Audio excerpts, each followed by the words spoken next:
From Calabar, Nigeria, we're blessed to have Archbishop Ikon with us here tonight. Can we give the Archbishop a big round of applause? You might remember everything you did wrong, but when God has forgiven you, He does not remember it. And so when you go back to God, you know how we go back miserably. Oh God, I used to do this and I used to do that. And He's looking at you. I don't even know what you're talking about. Because He has forgiven you. He heals you and makes you perfect. In the book of Romans chapter 8 verse 29, it says something very interesting. We all know verse 28, all things work together for good to them that love God. But here he says that Jesus, the purpose of His coming and his sacrifice was so He can be the firstborn among many siblings, many brethren. All right, that He might be the firstborn. Watch siblings, they all look alike. They come from the same parent, they look alike. They walk alike. They sound alike. And that's precisely what the scriptures here tell us, that we will walk like Jesus walked. We have the capacity, you have the capacity to do the things that Jesus did. He says, you didn't call me, you didn't choose me. I don't know about here, but we have that song, I'll choose you again and again. You have that song here? All right, yeah, okay, yeah, okay. He said, you didn't choose me. He said, I chose you. You are here not because something, He chose you. He chose you. It's the word. It's being in His presence that does that. You need to get away from people from time to time.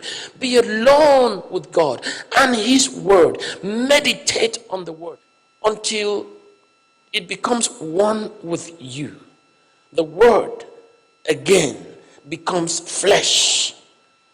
That if you're touched, it's the word that comes forth. There's some people, if you hurt them, what comes out of them is what is inside. They have curse words and all kinds of things.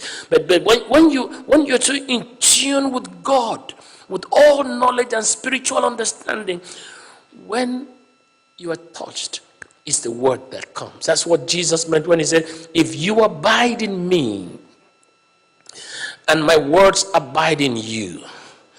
Some of you have been in the military here, you understand? Yeah. During the civil war in my country, I dabbled into it.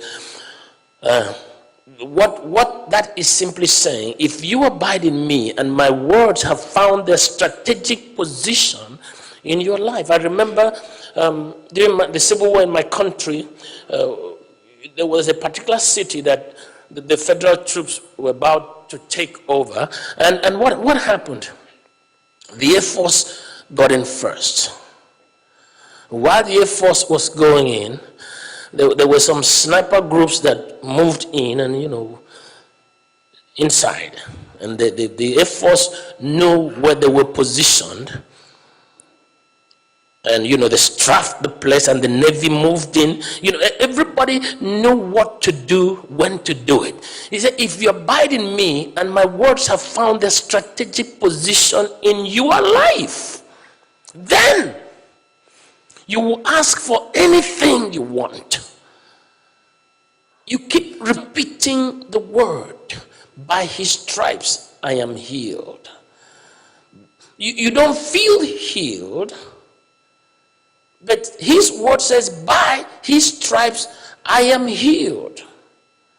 And so I keep saying that. I go to sleep. Before I go to sleep, I feel sick. And I hear the word say, the inhabitants thereof shall not say, I am sick. So I'm not going to say it. I'm going to say, by his stripes, I am healed. I wake up the following morning, I still don't feel the way I should feel. I say, by his stripes, I have been healed. And people look at me and I don't feel well, and they ask me what, by his stripes, I have been healed. You keep saying it and saying it and saying it and saying it until it becomes reality in the natural. That's what faith is all about. Yes. I was going to hold an evangelistic campaign, and I'd send the flyers, and not one flyer was given out. So I arrived at the community only to find out nobody knew I was coming. And I didn't know what to do. It can be very frustrating. Traveled a couple of days to get to this place. We had sent in people to hand over the flyers, announce that we're showing up, and nobody knew we were going. So I'm inside a little room, and I'm saying, God, what do you want me to do? Should I go back and then come back, and as I'm praying, I hear a woman's voice. She's talking to this elder in the church in whose house I was, and he's saying something had happened. And so this man is trying to console her and saying, oh, God understands. You understand, God understands why this has happened. So I discover that they had gone to the farm to walk in the farm. And she, African women, they tie the baby on the back while they're walking. And the baby is so good throughout the day. It's not crying. She never knew the child was dead. So when she's done with her work, she, pulls out the baby to breastfeed. The child is dead. And so he comes to the church, the pastor of the church. And I'm in his house,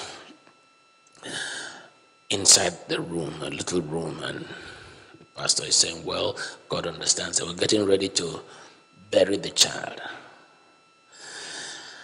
And I'm very angry.